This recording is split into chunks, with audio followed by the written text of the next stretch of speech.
Assalamu alaikum wa rahmatullahi wa barakatuh. Welcome back to Canada Today on Muslim Network TV with your host, Taha Ghayur. You can watch us anytime at www.muslimnetwork.tv as well as on cable 19 or Galaxy 19. Today we'll be discussing one of the Arab world's most or poorest countries that has been devastated by a civil war. According to the Human Rights Watch, the armed conflict has escalated Yemen to become the largest humanitarian crisis in the world. Since 2015, the Yemen Data Project has estimated that a quarter of civilian casualties were women and children. Air raids, ground battles between the militant groups have also resulted in a dire humanitarian disaster that includes famine, cholera, as well as now the coronavirus. The UN has warned the world that the death toll from the coronavirus pandemic could exceed the combined toll of war, disease, and hunger over the last 5 years. Please join me in shedding so much needed light on the topic of Yemen and the crisis of Yemen, which now enters its 6th year of war and strife. I'm pleased to introduce an expert and a humanitarian in the field who is going to help us understand the situation on the ground, inshallah. Zaid Al-Roni is the Chief Executive Officer of Islamic Relief Canada, one of the largest Islamic or one of the largest Muslim-led relief organizations in North America. Zaid has worked with the Global Islamic Relief Offices since 2002, from London to Darfur and now in Toronto. He has been directing numerous development and emergency projects across the global South nations.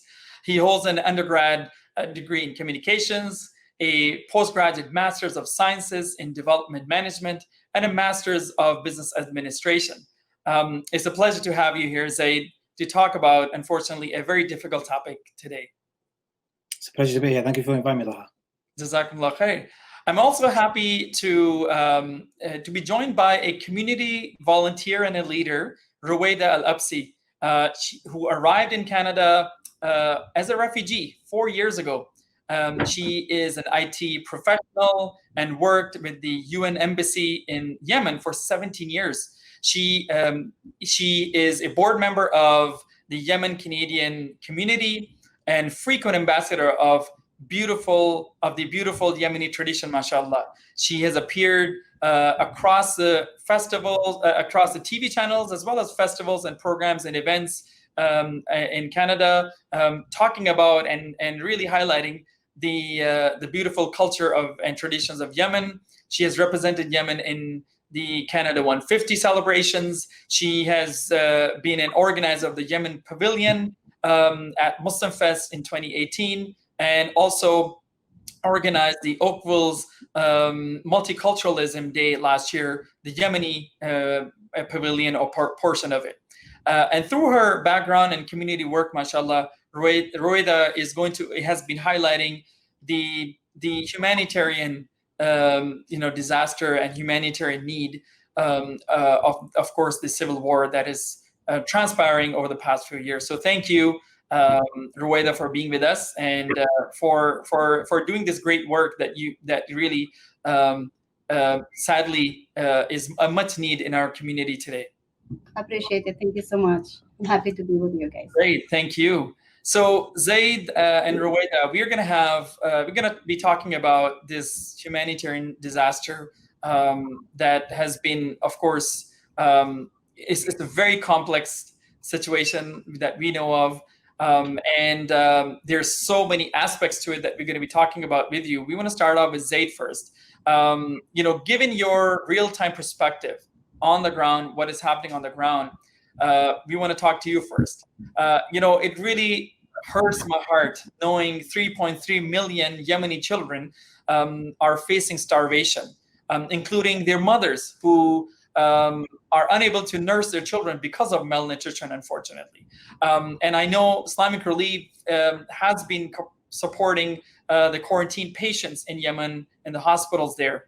especially when it comes to the medical aid and food. So given your partnership with agencies on the ground like World Food Program and UNICEF, what can you tell us about the real life current situation that is happening, real-time current situation in Yemen? Well, the first thing to say is it is a humanitarian disaster that is 100% man-made. That's the most difficult part of this entire piece. It's choices that people are making in Riyadh, in Abu Dhabi, in Sana'a itself, and in other regional powers that are affecting the lives of 28 million people. Currently, Yemen is undergoing a blockade, air, land, and sea blockade, which means even if people wanted to buy food for their children, even if people wanted to buy medication for their loved ones, they simply can't because things aren't allowed in or out. So that really chokes a nation. And we know this by looking at what's happening in Gaza, that it's a slow, painful kind of tactic used to kill off an entire population.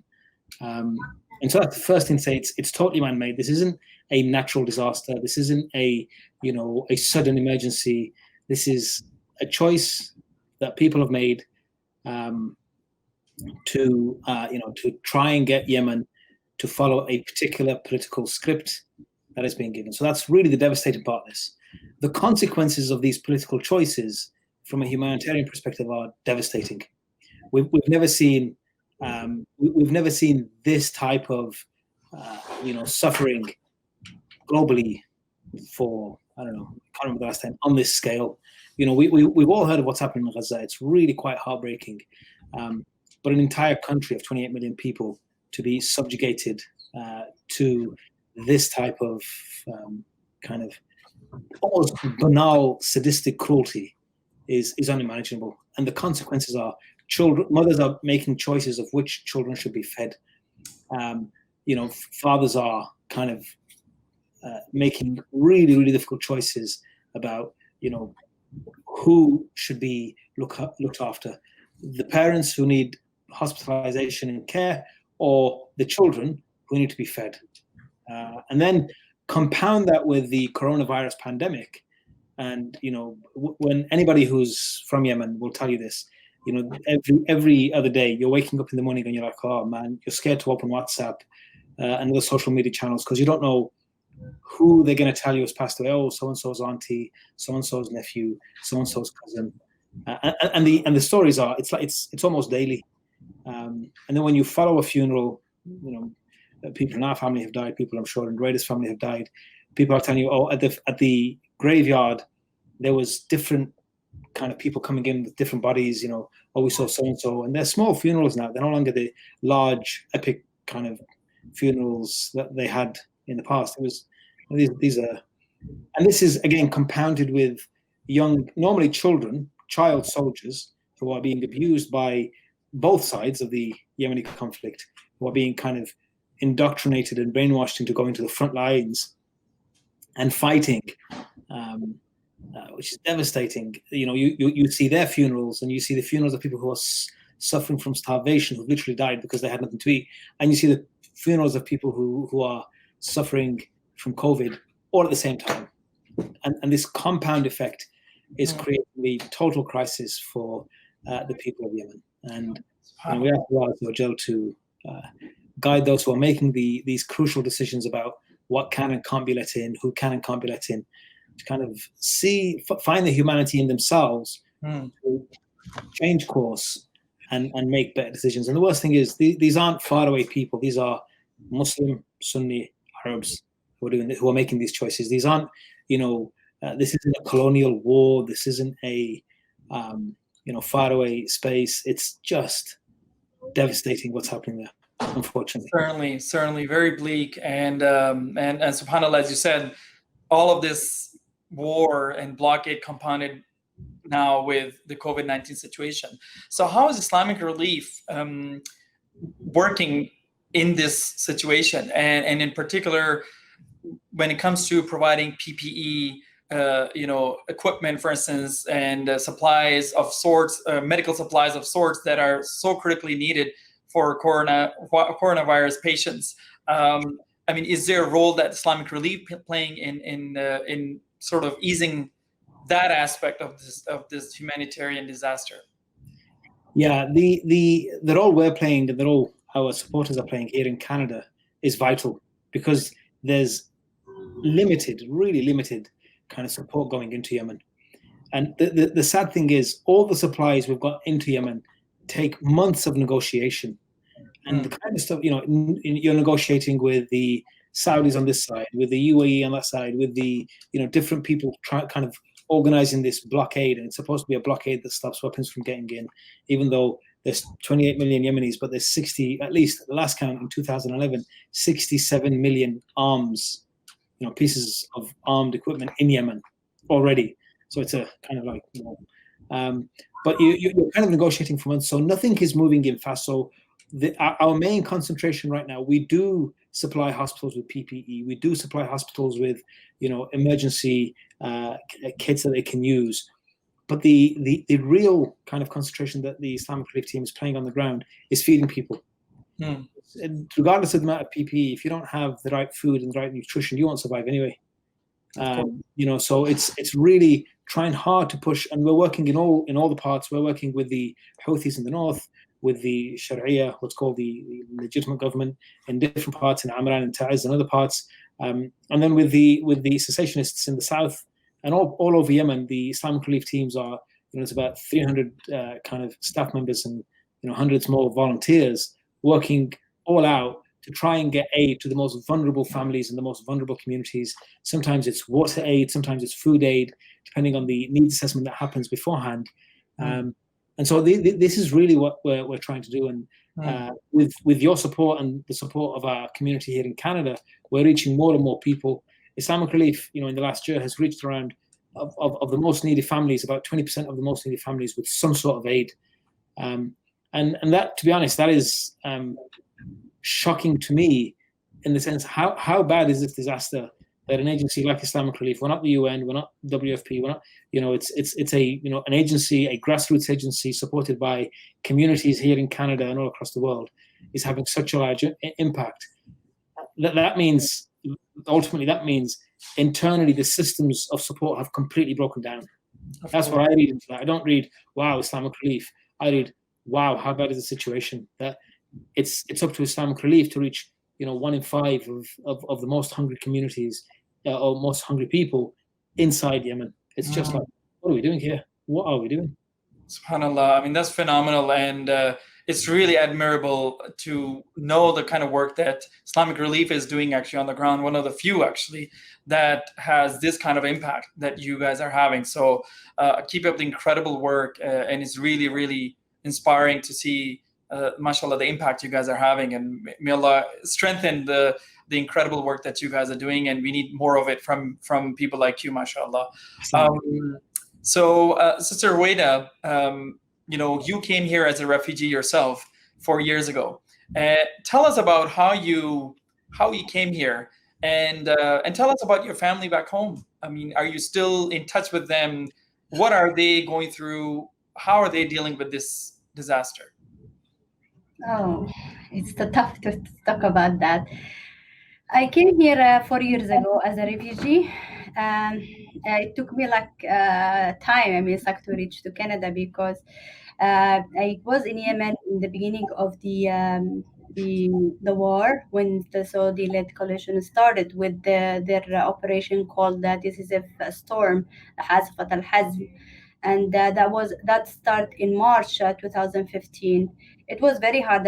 You just wake up, suddenly in the middle of the night, hearing bombs everywhere. You don't know what is going on, and you cannot watch the news, the TV, because there is no electricity, and you cannot turn on the generator because you were afraid. It took us time to understand what is going on. We were really scared, calling each other, to see, to check on each other. It's are you still safe? Are you bombed? Because the air strikes was bombing massive places in Yemen at that time, with differentiating between military based or people, houses. It was very difficult. And one day I remember my son, he was 4 years ago. He told me, it's like, what is going on? I told him, hi, honey, it's the firework. Don't worry. It's like a military. Or I try to make it easy, but it's still difficult. One time he told me, this bomb is too strong. Are we dying? And at that time, I decided, I mean, like to flee out of the country, but it was difficult. The airport was bombed by the Saudi-led airstrike. I mean, it was very difficult. I mean, everybody was scared. They don't know what to do, and they just pray. I mean, it's like they don't know if they will wake up the second day. I mean, it's like alive or not. That was the beginning. Then, luckily, 3 months ago, I left. I'm in the country to Jordan, then to Egypt. They told us it will be 10 days and maybe a month. And I was in Egypt hoping that I will go back to my country. I mean, I just left everything. It's like, imagine, like, difficult. As I have family there. I had at that time 2 brothers and sister, and every day I call them like many times during the day. And my family's side, my family-in-law also, I call them every day. I mean, it's like many times a day. I mean, to check on them. Are you okay? Is it safe? How is it going? And then later on, I managed, I mean, to flee out to US. And then I have a family member here in Canada. She's my sister-in-law. And luckily, we were lucky to have a family reunion. She applied for us, and we came here and we applied as a refugee. It is difficult for boys. I mean, they don't know what is going on. They were 4 and 6, and they're suddenly, I mean, it's like in the middle of a war, and then they left, I mean, the country from a place to a place. And every time we settled in a place, they told me, is this our home? Imagine, it's, yeah, for kids, they don't understand. I mean, when every time we call our family in Yemen, they said next to me, it's like, are they okay? How are they? It's very difficult. Disheartening. Very disheartening. Yeah, I had to leave my mother in Egypt, and I'm here. Like, my family is scattered everywhere. This is like the situation of all Yemenis. They try to go out of the country. No country accept, I mean, them, because they have to apply for a visa. No visa for anyone. Either like they have to suffer in Yemen or what. They don't have any choice. It's very difficult for all of us. Of course. Well, thank you for sharing that. That's hard for you to share, of course, all this. Brother Zaid, you know, I understand you come from a Yemen heritage as well. Do you have family there? Are you in contact with anybody in your family or extended family? And what kind of stories are you hearing? And you did touch upon a little bit of some of this. Yeah, I was born in Sana'a. I was born in the capital.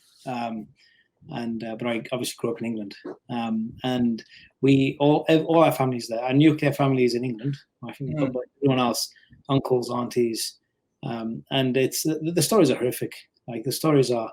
The saddest part is you have people who are doing okay, who are doing well, who are making life work before this crisis, before Corona, but before this crisis, and who are suddenly, relying on the goodwill of neighbors, friends, family.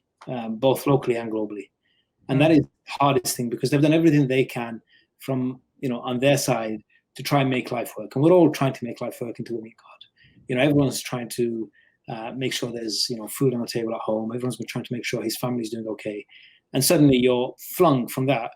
You're kind of just your head is bobbing above water just about, and suddenly you're making these really, and this is not people far away. This is people who you knew, when we used to go in the summer, you'd go and visit them. Suddenly they're making some very hard choices, selling off whatever assets they have.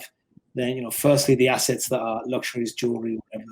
Then, necessities like you need a car to get to work. Be like, okay, I'll sell my car and just do whatever I can.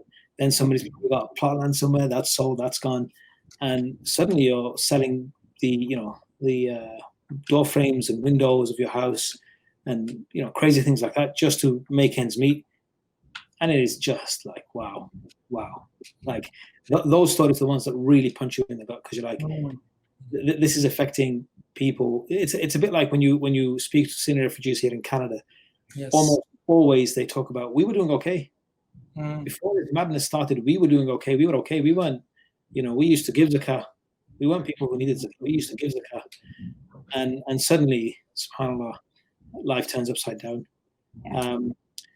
The one thing though, there is there's no way this is easy for anybody in Yemen, but there is a deep appreciation that this is from a test from God, and it's a test we have to try our best to deal with.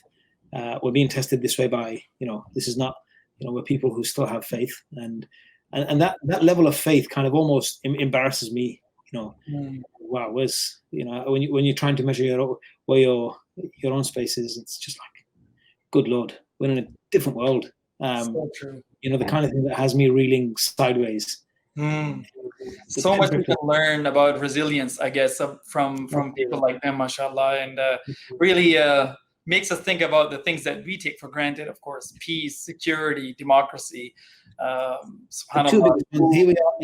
Here we are in COVID, like one of the biggest crises we've ever faced globally. I mean, there's challenges for every single person, but most of us aren't scared our kids are going to go out and not come back. Most of us aren't making choices about who eats and who doesn't eat. Of course, there's Canadian suffering. Of course, there's poverty here in Canada, which, Islamic Relief is trying to also deal with and address. And of course, there's vulnerable people here. Refugee communities have just come and tried to resettle. But nobody's making those hard choices of, okay, somebody's going to die next week. My mom or my kid? What a choice. Mom's making choices. Okay, I've let the little one eat 2 days in a row. I better let his big sister eat for a little bit. You can't imagine making those really gut-wrenching choices. For sure. Yes, go ahead, sister. One time I called my sister, to ask her, like, please take precautions against COVID and be careful. You know what she answered? She told me, Ruwaida, we have bombing, we have everything you imagine, even like raining, is flooding, everything you imagine. So just we live our life the way it is, and just wishing to God that next day we will be alive. We don't know what is going to happen next day, either like COVID or like disease. It's like they have bunch, not only one. They have cholera, other disease, and maybe it's like a bomb or like a shot. It's like we don't know what is going to happen. Just we will live our life the way it is and pray for God. This is what she told me. It was shocking for me. It's like when she talks, like, okay, so thank God we are like lucky here. We just complain from Corona, and staying home and see what others are suffering. It's like they don't know what is going on, either like facing like hunger, bombing, like they do have bunch of disasters, enough disasters for them to just keep it like aside and then pray for God, to survive. That's it. People wants to survive. It's very difficult. It's very difficult. Well, speaking of conflict, the sad reality of this conflict is, unlike many others, and again, we're never here to compare sufferings of people. We are not here to ever, suggest that one suffering is better than other or worse than other, sorry. However, in the case of Yemeni crisis, the sad reality is the world has been very much silent. Yes, we do hear images, we do see images every now and then, we hear about it every now and then, but it seems like nobody is really in pain, and there is nobody who really feels that there's no sense of urgency to do something about this. And even locally, you see, whether in Canada or brothers and sisters here, our friends in Canada, you don't see that sense of urgency. And I think a lot has to do with, for whatever reason, the lack of even awareness about this situation, it seems, or maybe by choice. I don't think probably ignore it, right? No, I don't think it's lack of. People have been talking about the Yemen crisis for 5-6 years. I think what we're seeing is, it's really sad to say this, but when there's a domestic issue happening, our reaction is, it's a domestic. Why am I going to get involved? Like I'm talking here, and the husband and wife are having a bit of a tiff, and you're like, oh man, what am I going to do with that? That's not a space I want to get into. And they're looking at the players. It's the Saudis, the United Arab Emirates, the Yemenis, and the Iranians, and they're like, this is so confusing. If it was a air raid by a European power on Yemen, or if it was a what's happening for example, in Kashmir, or what's happening in China. It's a lot easier for Muslims to process kind of, oh, this is easy. I get this. This is, Muslims are suffering. But this one, I think it's because that's probably one of the reasons that's causing a bit of cognitive dissonance. People don't understand how to process this issue, and people have to get over this. They have to understand that, that there's some very bad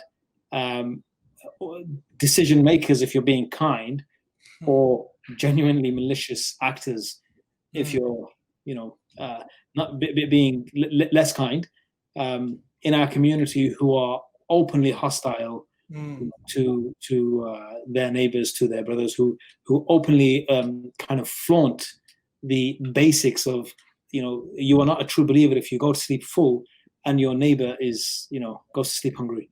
And you have a space, a couple of hours drive away from Yemen, where people literally throw, they get a platter of rice and a massive, goat on top of it, and they have 3 handfuls and they throw the rest away. And then literally 3 hours down, mothers are making those gut-wrenching choices. This is unacceptable, and we have to be a lot more honest with ourselves and be a lot more vocal against our own selves, against our own community. Because whatever you say, the belligerents in this conflict, however bad they are, they're members of our community, our global Muslim community, so to speak. Yes. And I think we just have to get over this. Oh, it's a domestic. I don't know what to do with this one. This one's excellent. Let me pay my attention to the Uyghurs. Let me give my attention to Rohingya. Because it's easy. There's for us Muslims at least to process. That I think is one of the other thing is you have people paying literally, hundreds of millions for PR firms to keep the story off the headlines. Exactly. A part of the war effort for some of the belligerents is pump hundreds of millions to keep the story off the headlines. The death of Jamal Khashoggi got a lot more attention than the absolute, carpet bombing. A week ago, when I spoke to my family in Yemen, they were talking. I called one day and they said, "Oh, there was 18 air raids last night in Sana'a." Wow. 18 air raids. What is happening? What is happening? It's just insane. So those are the two things that are trying to blunt our kind of almost natural sympathy for what's happening in Yemen. Exactly, you're right. Our community is very quick to dismiss it as, oh, it's another internal civil war, internal conflict kind of thing, and then you're right. Media and PR has a great role to play in this. Now, help us, Razaid, help us unpack this conflict. I mean, we're talking about we're talking about unlawful airstrikes. We were talking about children being used as shields or as soldiers. We were talking about detention. We were talking about torture. We talk about violence against women. We talk about girls being used in ways unimaginable. We're talking about famine here. I mean, how did it get to this point? I mean, what did it take? I mean, a lot of people don't understand what is actually happening. So yes, what we do know now, or at least probably the least people do know now about is, well, there's a Saudi Arabia and UAE-led coalition that is involved, especially when it comes to airstrikes. But of course, there's so much that led to this, and there's so much that's happening since then. And of course, there are other players there too. So if you can help us understand, the background of how did it all start, and subhanAllah, how are we here today, 6 years later, and still, hardly anything the world has done, and the world has been pretty much silent all this time. I'll try and keep it as simple as possible. There was an internal power struggle in Yemen about what happens post the Yemeni revolution of 2011. And there was some consensus that was achieved for a couple of years, but that consensus was broken by the Houthis, who came down from the mountains from the north of Yemen and took the capital city. But ultimately, it was still a small-scale internal kind of issue, conflict that wasn't the international global gong show that we're seeing now. How it became so bad was the Saudis have always had larger than life influence in Yemeni politics. They've always played a very active role in the politics in Yemen, and outside of Yemen, in different regions, they had seen their influence wane at the expense or to the who they see as their biggest rival in the region, that's Iran. And so the Saudis decided we can't let Yemen fall away from our grip, from our sphere of influence. And so with the UAE and others, the UAE's interest, their primary interests are the ports along, Yemen's southern and western ports, because those ports are, for it sounds crazy, but they're a lot easier to get to than Abu Dhabi and Dubai, which is in the north.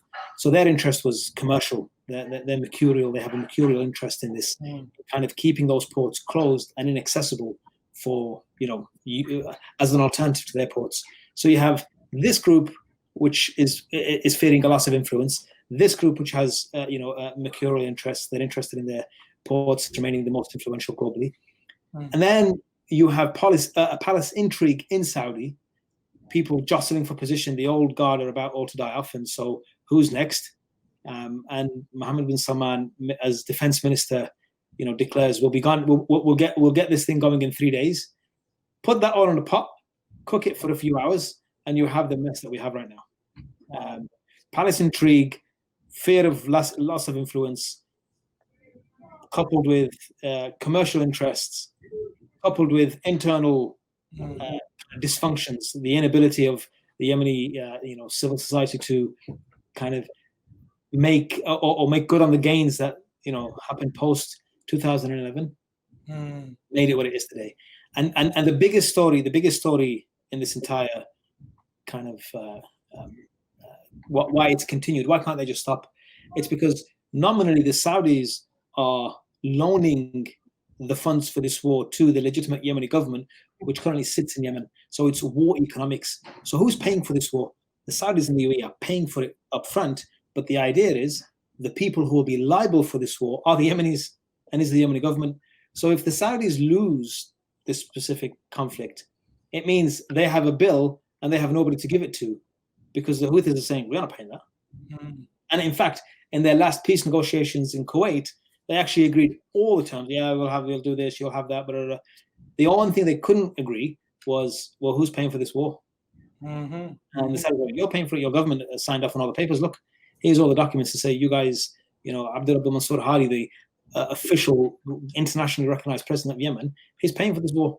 He signed everything. We don't do anything without his say-so, and here's the papers. And Houthis are like, you're having a laugh. So we're going to get bombed. Bridges, roads, schools, hospitals, etc. are all going to get blown to smithereens. And then we pay not for the reconstruction, but no, thank you, sir. So that's what's prolonging the war. That's what the Saudis incapable of walking away, and it's a real and of course people talk about, well, what about Iran? What's their role in this? And initially their role was more supportive, but it's clear that they, over the last few years at least, they've played a more or at least a more central role to what's happening inside Yemen. The Sunni Shia split is a real one, although the Yemeni Shia are not the Ithna Ashari Shia, they're Zaydi Shia, and the Iranians are Ithna Asharis, two different groups within the Shia kind of spectrum. But it's the real active, direct players are these. These are the people who are you can't go in, you can't go out, you can't send goods in. If you have shipments, they wait, at the port for 7 months until they go bad. Then the only things which can wait on a ship for 6-7 months to get permission to access to enter are non-perishable goods. But which merchant has the money to pay for storage on a ship for 6-7 months before he gets it in? So yeah, it's what a complicated mess. I mean, really, really mind-boggling. SubhanAllah. Well, Sister Waida, in your activism work that you have been doing here, especially when it comes to awareness, raising awareness about the Yemeni plight of Yemenis right now, and you've been doing a lot of positive, shedding positive light on the Yemen culture and humanizing the Yemeni, tradition, and Yemeni people. So, in all your work so far, how, especially when it comes to festivals and events where you have organized, pavilions and cultural sort of, spaces for people to see what Yemenis are about, how has been your experience so far? I mean, how how was it received? Was there a surprise? Did you see a lot of ignorance from community about Yemen and Yemeni plight, or did you see a lot of denial of what is happening, or a lot of sympathy and support? What kind of reactions did you see when you started doing this work at least a couple of years back in Canada? When I started like the activities, I mean, I started like the community here didn't know about Yemen, and we were sometimes in some of the pavilions or festivals, people came and asked, "Where is Yemen? Which country is this?" Of course, I mean, it's like to draw attention and to attract attention. You have to show, I mean, the beauty of the place. So that's what I started with. I mean, it's like to show the beauty of Yemen, to give a good information about Yemen, so people when they get like this information, they will go and read, they will know more about it. So starting, I mean, by giving information about Yemen, introducing Yemen to others in a community, they don't know a lot about Yemen, and some of them they don't know nothing.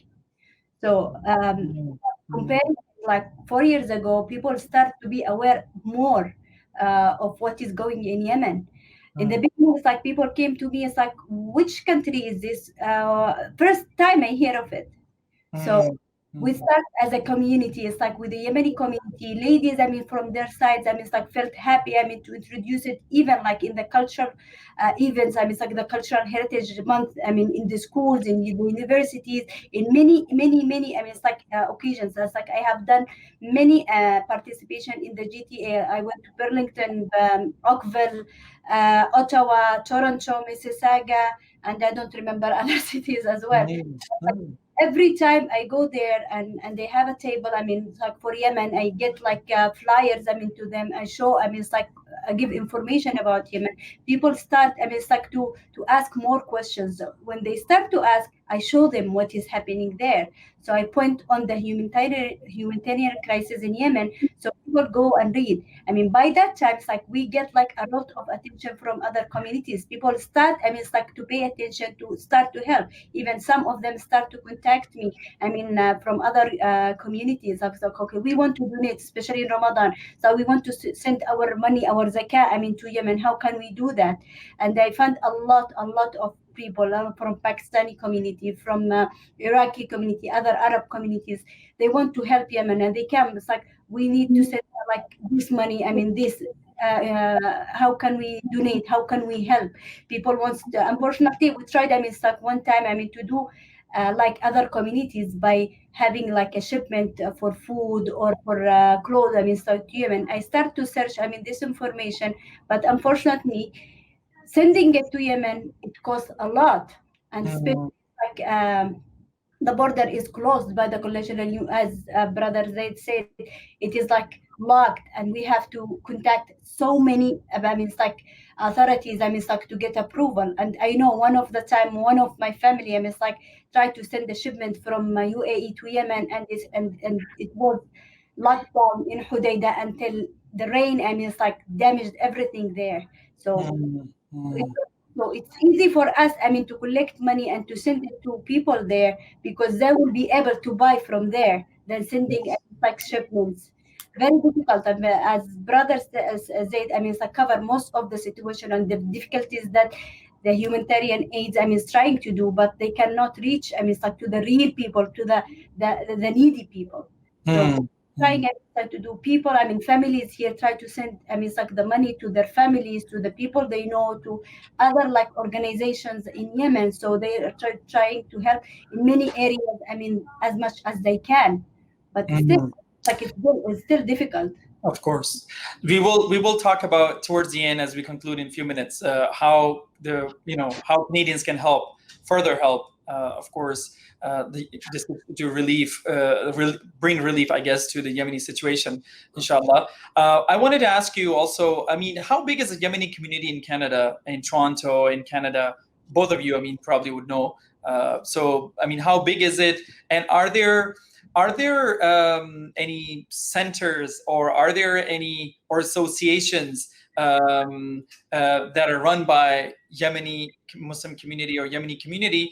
Are there any restaurants that people can visit and check out, and get a taste of the Yemeni cuisine and Yemeni culture?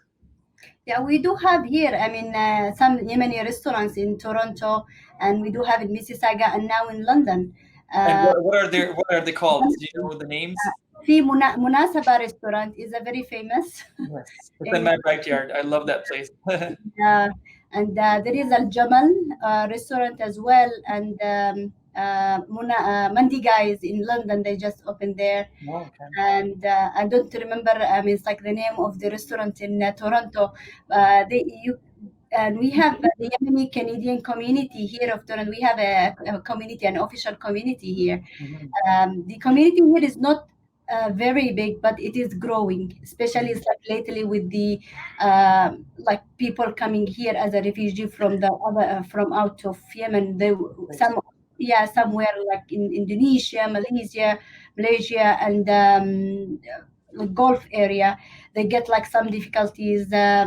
They came here as visitors and they apply for refugee. Imagine like when I came here, we had like maybe 10, 20 families. Now we have 70 families in the area that I'm living in. It is still growing. I mean, but we consider it still small. How can we get to know more about the Yemen Canadian organization that you're running? Is there a website that people can visit? Is there a social media presence? Do you want to share something about that? Yeah, we have the Yemeni Canadian community. This is an official site for Yemeni Canadian community, and you can contact them anytime. For any information you need, I mean, it's like they will be very helpful to answer. And you can provide my information if you want to. It's like for any guidance, I can guide you to the right people. To contact for any different areas. And you are quite active on social media, so people can look you up, inshallah, and find your information as well. That's great. How about you, brother Zaid? Do you know anything about the Yemeni community here? Are you connected in some way? No, I'm not as immersed as Ruwaida. She's a lot more kind of. My work, unfortunately, means I'm often not even in Canada. So when I'm here, it's kind of head down and just Muslim. So yeah, I think she's. They aren't as big as other communities, but they are quite active in different parts. There's much more, different communities here, Ottawa, Calgary. Okay, I'm trying to pull the weight and support as much as I can what's happening in terms of supporting the Yemenis in Yemen. Of course. Before we conclude, we're coming to an end soon. I have a couple of critical questions to ask you, Zaid. One is, Canada's role in all of this in all of this disaster, positive as well as unfortunately negative role. We know, for instance, that Canada's controversial $15 billion deal, Saudi deal, for instance, of arms that we know of 700 combat vehicles, for instance, that are now, of course, being in Yemen, being used in Yemen, is pointed to, by activists as one of the reasons, perhaps, why Canada lost its bid to the United Nations Security Council, and of course there could be other reasons too. We know that $284 million of worth of military goods were exported as well, that were used, unfortunately, in bombing Yemen. But on the other hand, you have Canada also, pumping out upwards of $65 million in aid to Yemen. So what do you make of this? And, what should be the ideal role that Canada should be playing in really ending this war? What do you make of this when you see sort of these contrasts? It sounds like exactly what it is: a confused policy towards the Saudis and the Yemen crisis, and it's the most important piece of any foreign policy should be do no harm. You shouldn't be doing any harm with your interactions with the various global players. So it's disappointing that we're continuing to sell, heavy military equipment, heavy-grade military equipment to one of the belligerents in a war that is, by a country mile, asymmetrical and totally one-sided and unfair and unjust. That's really disappointing. But also, Canada has a role to play, and we have to keep. The good thing about living in Canada is we live in a democracy, and the government in power normally responds to pressure from active citizens, and so it's really important that active citizens continue to put pressure on the various arms of the government specific to Yemen, and say, look, this is really going to lose you votes if this continues. And so that's quite important. But in terms of what it is, it's a confused policy. It really is. They know that it's clear from 65 million aid package to Yemen, they know there's a dire situation in Yemen. They know that there's civilians, millions of civilians who are suffering because of policies of a few decision makers in a few capitals. And they still continue to deal, specifically in armed heavy grade equipment, with some of those capitals. That's a little bit confusing. We can certainly do better, of course, as you're right. So, one of the things I'm sure you get asked, Brother Zaid, is with all these blockades and with all these, really high risk conflict areas like Yemen in particular, how does Islamic Relief ensure that the aid gets to the right people and the aid does get hopefully in a timely fashion? And I know, as you mentioned, unfortunately, it's never that simple. It's never that easy. It doesn't get there on time. There's so many players you have to deal with, so much red tape, and sadly, a lot of greed, all sorts of layers of red tape that you have to go through. But how do you ensure that, all the, alhamdulillah, amazing work that you're doing on the ground is actually having a direct impact on the people who are, of course, the most needy, the most deserving? Yeah, the simplest answer to that is it's difficult. It really is difficult. But in terms of when the aid gets in, our systems are set up so it does reach the most needy. We don't deal with, one of the hardest things for us is the protracted negotiations with belligerents. People normally fighting a war want, energy to continue fighting a war. And it's one of the hardest things. We say, absolutely not. We are not, this is not moving into this area. If you can't, if you try and touch a single sack or grain, or of grain or rice or whatever distribution we're doing. So that's a no-no for us. That's a huge no-no. We absolutely, so the way it works, there's a needs assessment that's done. The needs assessment tells our teams that, these are the most vulnerable communities. This is the kind of aid that's needed. Then we campaign to get that aid in. Either we buy it locally. There's some merchants who've done the hard work of negotiating and bringing the aid in, so we buy that. And then other times we work with, we're part of several coalitions here in Canada. We're part of the Humanitarian Coalition, one of the biggest obviously international humanitarian coalitions in Canada. Inside, Yemen, we're part of several coalitions. In the UK, we're part of coalitions. In the USA, and all these coalitions work together to put pressure on to say, look, we see what you're doing. You have to let this aid in. This is aid. This is food that will reach these communities. These are the people who get it, and so we make sure the aid reaches the people who need it the most. But there is nobody who can say with a straight face that it's straightforward or easy or not exhausting and complicated. I speak often to Zulfikar Muhammad. He's actually a Pakistani brother who's in charge of our operation in Yemen. And the challenges he faces are huge. And specifically for our Canadian aid, we're constantly talking to him and saying, okay, how's this coming along? And often he's working, him and his team are working flat out to make sure that the aid is reaching the people who need it the most as quickly as possible. But it's not without its challenges. Of course. Well, thank you once again for your incredible service to some of the most neglected people around the world. And Zaid, tell us, how can Canadians support the relief work that you're doing on the ground? How, if somebody wants to donate to Islamic Relief and specifically the Yemen campaign, Yemen Crisis, how can they do that? What are some of the avenues that you have that people can contribute and donate? Well, the easiest way is to go onto our website, and we have a section specifically for Yemen, and any donation to that section will go to Yemen. You can press Islam, you can just Google islamicrelief.ca, sorry, islamicrelief.ca/Yemen, and that will get you right to our appeal in Yemen. And we talk there about the kind of help that's needed and the kind of work we're doing, and we try and update people about what we're doing in Yemen. But our big push right now is to try and feed families and mothers whose children are on the verge of starvation. Of course. So any contribution from as little as $5-10 will make a difference. Of course. So islamicrelief.ca/Yemen, correct? That's exactly islamicrelief.ca/Yemen. Perfect. Thank you so much.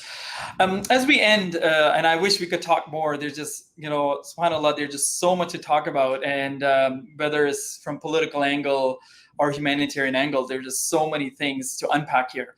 But I wanted to end by asking both of you, what would be top 3 things that Canadians can do to alleviate the suffering of our Yemeni brothers and sisters in Yemen? Specific, tangible things that Canadians can do, our Muslim community can do right here to raise awareness or to alleviate directly the situation. So alleviate the suffering directly. So we'll start off with Ruwaida. What are some of the things that we can do to help? I think introducing Yemen more and with the crisis there will help by making more campaigns, funding, raise funds for the Yemen, awareness in the media. We need more awareness because the media is not covering that at all. As they said, it is politics, and we need to cover it more. To showcase, what is we need and how is the crisis. In terms of how can we help. I think all Muslims will be, very, emotional about what is going on there. But I think we need to do more campaigns, media. Media is very important these days. We need to focus on that. To spread the word. Excellent. Thank you very much. Yeah. Zaid. Yeah, the first one is really acknowledge that the single biggest problem with this current conflict is the air, sea, and land blockade, and campaigning and pushing. If you're politically active, or your local MP, campaigning and asking for more to be done to end or put pressure on the belligerents to end the air, sea, and land blockade of Yemen. Second thing is donating to organizations like Islamic Relief, which are getting support to the most vulnerable families. But ultimately, this is a secondary thing. Yet the Yemeni people are proud people who understand commerce and economics, and they can, lift themselves out, of this, dire situation by engaging in trade, but they're just not being allowed. So that's one. 2 is making the donation. 3 is really important. That's making dua for Yemen. It's really, really important not to forget the power of, a call to Allah to kind of end the suffering of our community in Yemen is very powerful. Well, thank you very much for sharing your sentiments, sharing with us your personal stories of your families, and sharing with us all the wonderful work of community building, community awareness that Sister Ruwaida, you're doing here in Canada, and for the incredible international humanitarian development and aid and fundraising for the most needy that you guys are doing, Zaid and Islamic Relief. Thank you for being here with us and for your courage to come out and share with us. And we hope to, inshallah, hear more about this in the days to come from people like you and see what else we can do. And so with that, unfortunately, we're going to have to end here. I wish we could continue. Thank you. Thank you, Zaid, and thank you, Jazakumullah khair, and once again, Sister Ruwaida. Folks, you have heard it, and if you were not aware of it before, now you know. It's time for us to ensure that we do our bit to do whatever it takes to alleviate the situation, humanitarian disaster and human-made disaster, as we heard in Yemen. One of the things that you can do, in addition to everything you've heard, is get to know the great, lovely people of Yemen. They're some of the most humblest people I've come across, some of the most beautiful people in character, and some of the most resilient people. Study the history of Yemen. And going back to the time of Prophet ﷺ, even beyond, and what role Yemen played in the history of our faith as Muslims and in the history of the world. What Yemen brought to the Islamic culture and the Muslim culture and to humanity. There's so much to be learned, so much to actually do. You have heard what are some of the things you can do. I hope we all do our part, inshallah, to make a difference in the days to come. With that, thanks to our amazing audience today. Thanks to Dawanet for our marketing partnership here for Canada Today show, as well as to our amazing, wonderful production team that brings Canada Today to you. Once again, this is Taha Ghayur. You're watching Canada Today on Muslim Network TV. We look forward to seeing you again very soon. Assalamu alaikum wa rahmatullahi wa barakatuh.